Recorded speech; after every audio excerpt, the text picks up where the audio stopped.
नमस्कार मित्रांनो, स्वागत आहे आपल्या नवीन ब्लॉगमध्ये। जसं की तुम्हाला माहितीच होतं, आपण उज्जैनला आलेलो होतो। मग दुसऱ्या दिवशी आपण उज्जैनवरून जाणार होतो ओमकारेश्वरला। मग निघालो आपण उज्जैनवरून ओमकारेश्वरच्या दिशेने आणि लागलो हायवेला। मग काय लेट झाल्यामुळे लावला आपण 80 ने रिबीट काटा। मग आलो लगेच सन सरत आपण ओमकारेश्वरला आलो घाटावर। बघा मित्रांनो, हा काय पुढे नर्मदा नदीचं उगमस्थान आहे। मग आपण बोटीमध्ये बसलो आणि चाललो आपण ओमकारेश्वर मंदिराकडे। मग ओमकारेश्वर मंदिराकडे जाताना पाण्यातून आपण गेलो, असं भारी वाटत होतं। मग आलो मंदिरामध्ये, दर्शन वगैरे घेतलं। मग तिथं थोडा वेळ थांबलो आणि तिथून निघालो मग आपण रिटर्न आपल्या गाडीकडे। मग जाताना आपले भाऊ बांधव भेटले आपल्याला, मग त्यांना चिप्स वगैरे खाऊ घातले आणि निघालो आपण। बसलो गाडीमध्ये आणि निघालो आपण डायरेक्ट पुण्याच्या दिशेने।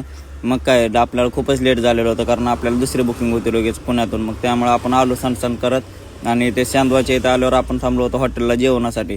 मग जेवण वगैरे केलं भाऊ, क्वालिटी म्हणजे क्वालिटीच होतं इथलं जेवण। मग आपल्याला खूप लेट झालं होतं, त्यामुळे आपण काय रस्त्यामध्ये शूट केला नाही, डायरेक्ट आपण आलो मोशीमध्ये आणि कस्टमरला केलं ड्रॉप। तर मित्रांनो, आजचा व्लॉग कसा वाटला कमेंट करून नक्की सांगा। तर भेटूयात दुसऱ्या ब्लॉगमध्ये। धन्यवाद।